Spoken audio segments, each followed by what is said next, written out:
Hello বাঁকুড়াবাসী, সবাই কেমন আছো? की खुरारा सबाई भालो आछो तो कोलकाता वालों, आपने हमें बहुत प्यार दिया। इसलिए हम कोलकाता पहुंच गए। হ্যালো বন্ধুরা, আপনারা সকলে কেমন আছেন? আশা করি সবাই ভালো আছেন। আপনাদের সিনেমাটিক সন্দীপ চ্যানেলে স্বাগতম জানাই। আজকের ভিডিও আমি দেখাবো আপনার ভিডিও শুরুতে যে মোটু পাতলু ক্যারেক্টার ভিডিওগুলো দেখলেন, এই ভিডিওগুলো এখন খুব ভাইরাল চলছে। এই ধরনের ভিডিওগুলো এডিটিং করার জন্য আপনাকে ভিডিওটা শেষ অবধি দেখতে হবে। ভিডিও যদি আপনাদের ভালো লাগলে তাহলে ফলো বা সাবস্ক্রাইব করে দিবেন। চলুন ভিডিওটা শুরু করি। অলরাইট গাইজ, মোটু পাতলু ক্যারেক্টারের ভিডিওগুলি এডিটিং করার জন্য ফার্স্ট আপনাদেরকে কী করতে হবে, দুটি অ্যাপসকে ইনস্টল করতে হবে। একটি হলো চ্যাট জিপিটি আর একটা হলো ওয়াইটি ক্রিয়েট। এই অ্যাপসগুলি আপনার প্লে স্টোরে খুব সহজে পেয়ে যাবেন, সেখান থেকে আপনারা ডাউনলোড করে নেবেন। ডাউনলোড করার পর কী করতে হবে, ফার্স্ট আপনাদেরকে চ্যাট জিপিটি অ্যাপসটিকে ওপেন করে নেবেন। দেখতে পাচ্ছেন আমি চ্যাট জিপিটি অ্যাপসটিকে ওপেন করে নিয়েছি। তারপর কী করতে হবে, আপনাদেরকে এখান থেকে ছবি অ্যাড করতে হবে। ছবি অ্যাড করার জন্য কী করবেন, এখানে একটি প্লাস চিহ্নের আইকন পাবেন বাঁদিকে, সেখানে প্লাস চিহ্ন আইকন ক্লিক করবেন, ফটো অপশানে ক্লিক করবেন। তারপর এখান থেকে যে ছবিটি দিয়ে আপনারা ভিডিওটি এডিটিং করতে চান সেই ছবিটি এখান থেকে অ্যাড করে নেবেন। আমি এখান থেকে একটি ছবিকে অ্যাড করে নেব। এখান থেকে আপনারা যে ছবিটি দিয়ে আর কি এডিট করতে চান সেই ছবিটি অ্যাড করে নেবেন। দেখতে পাচ্ছেন আমি এখান থেকে এই ছবিটিকে অ্যাড করে নিয়েছি। এরপর কি করতে হবে, আপনাদেরকে একটি প্রমোট লিখতে হবে। প্রমোট লেখার জন্য আমি এখান থেকে এই প্রমোটটা লিখে নিয়েছি। দেখতে পাচ্ছেন এই প্রমোটটি আপনারা লিখে নেবেন, add Motu Patlu character in this playlist.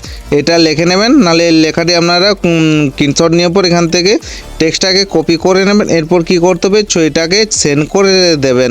Send করার পর আপনাদেরকে একটু ওয়েট করতে হবে। এখান থেকে আপনাদেরকে ছবিটিকে এডিট করে দেবে, আপনারা কিছুক্ষণ একটু ওয়েট করে নেবেন। দেখতে পাচ্ছেন এখান থেকে ক্রিয়েট ইমেজ বলে চলে এসছে, এখানে একটু টাইম লাগবে, আপনারা একটু ওয়েট করে নেবেন। দেখতে পাচ্ছেন এখান থেকে সেই ছবিটি কিন্তু এডিট হয়ে গেছে মোটু পাতলুর। এরপর কি করতে হবে, ছবিটিকে এখান থেকে ডাউনলোড করে নেবেন। আমি এখান থেকে দেখতে পাচ্ছেন ছবিটিকে ডাউনলোড করে নিলাম। এরপর ব্যাকে চলে আসবে। ব্যাকে আসার পর কী করতে হবে, এখানে আপনাদেরকে ওয়াইটি ক্রিয়েট অ্যাপসটিকে ওপেন করে নেবেন। দেখতে পাচ্ছেন আমি এখান থেকে ওপেন করে নিচ্ছি। এখান থেকে আপনারা কিন্তু জিমেল দিয়ে লগ ইন করে নেবেন। এরপর কি করতে হবে, জেনারেটর ভিডিও বলে অপশানটি আছে, জেনারেটর ভিডিওতে আপনাদেরকে ক্লিক করতে হবে। ক্লিক করার পর এমনি একটা ইন্টারফেস শো হবে। এখান থেকে কী করতে হবে, এখান থেকে দেখতে পাচ্ছেন আপলোড আপ টু 3, এখানে ইমেজ আপনাদেরকে অ্যাড করতে হবে। যে ছবিটি আপনারা এইমাত্র চ্যাট জিপিটি দিয়ে এডিট করলেন সেই ছবিটি এখান থেকে অ্যাড করে নেবেন। দেখতে পাচ্ছেন আমি এখান থেকে এই ছবিটিকে অ্যাড করে নিচ্ছি। এরপর কি করতে হবে, আপনাদেরকে এখান থেকে লিখতে হবে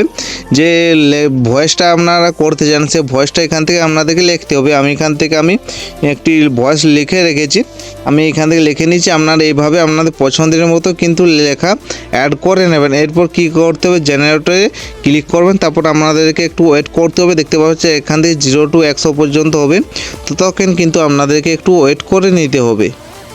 कि বাঁকুড়াবাসী সবাই দেখতে পাচ্ছেন এইভাবে কিন্তু ভিডিওটি আমার এডিটিং হয়ে যাবে। ভালো আছো তো? এইভাবে আপনারা খুব সহজে এই ধরনের মোটু পাতলু ক্যারেক্টার দিয়ে ভিডিওগুলি এডিটিং করতে পারবেন। এরপর সেভ করার জন্য কি করতে হবে, নিচে দেখতে পাচ্ছেন আপলোড টু ইউটিউব আছে, সেখানে ক্লিক করলে দেখতে পাবেন আপনার ভিডিওটি সেভ হয়ে গেছে। এভাবে আপনারা খুব সহজে এই ধরনের ভিডিওগুলি এডিটিং করতে পারবেন।